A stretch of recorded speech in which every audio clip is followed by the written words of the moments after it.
Dissolve the federal government completely and no more equalization. Well, no more a lot of things, including this young man signing a petition to separate with wearing a Team Canada jersey. Has anybody told him there's no more Team Canada if they separate? Listen, I think a lot of Canadians have been like, why is this going on at a time when we've got the orange orangutan in the U.S. and his expansionary views about the Western Hemisphere? We need Canada to be as strong and united as possible. And we've got what's going on in Alberta, and we also have talk about what's going to possibly happen in Quebec. At the same time as former Minnesota Governor Jesse Ventura is suggesting that his state joins Canada and succeeds. The thing is, in the United States, that's not a thing. They're not allowed to do that.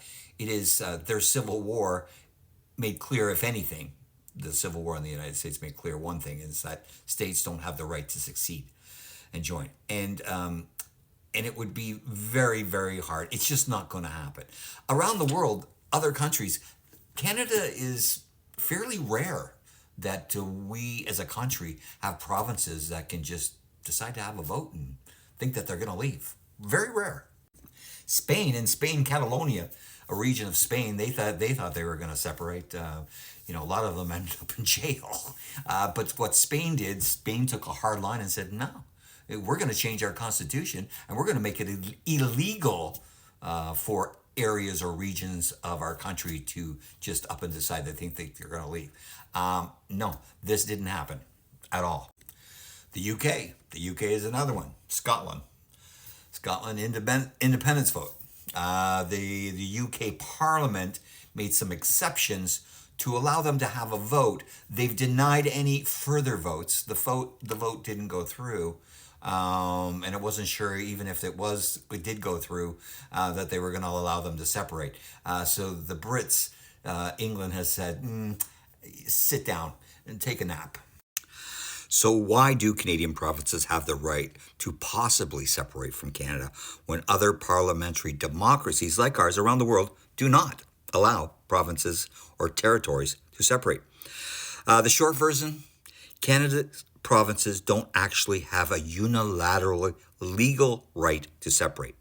But Canada's constitutional structure, plus the Supreme Court ruling, and political history means that separation is politically and legally conceivable in a way that's rarer, very rare, in other countries.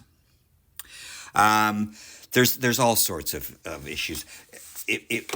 I don't know if the good people of Alberta are being spoken to honestly about what it entails to separate. Like truly, that yes, you have a vote. It needs to be a clear vote, and that determination isn't Albertans determining. That's the federal government and the other provinces and territories within Canada deciding whether it's a clear democratic vote. Constitutional changes would have to be like it's not like we're gonna vote yes and then the next day we're gonna be Alberta, our own country. No, that's not going to happen. There's all sorts of things. Even if there was a yes, could Canada conceivably say, nah, you don't? We need 60%. We need 60% in a vote. And we're going to have another vote 6 months from now, and it needs to be 60% then as well. There's lots of things that can be done. There's no automatic thing that's going to happen if Albertans, for some reason, vote yes.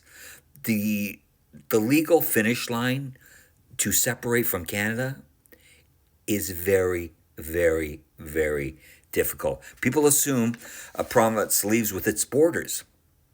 That's not a guarantee. That's not a guarantee that the Alberta borders right now would be the Alberta borders if they separate. Then you have to take Indigenous rights. This is the biggest thing.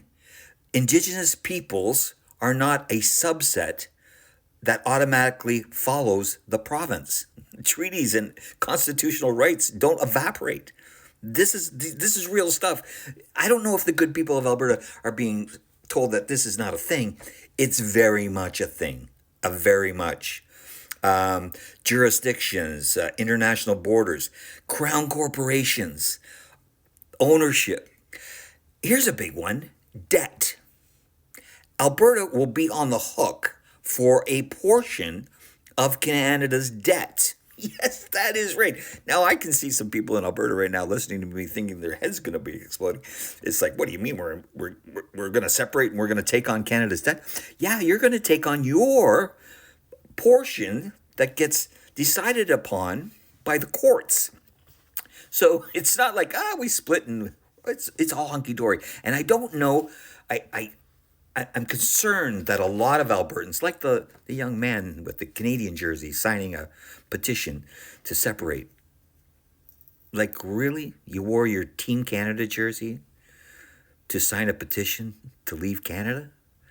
Like, that tells me that there's a lot of people in Alberta who haven't been fully explained to what they are signing up for. I keep going back to Brexit. The people who thought it was cool and young people like that young gentleman thought it was cool. Yeah, let's separate from the European Union. You fuck around, you find out. Things have been a disaster in the UK since separating from the European Union. It's not hunky-dory. And if these people who are going to Washington, these groups of people who are maybe telling you that everything's going to be roses as long as we separate from Canada, they're lying to you. It's not going to be roses. It's going to be an extremely difficult road ahead. One that you're maybe not thinking about. Anyways, have the day you deserve.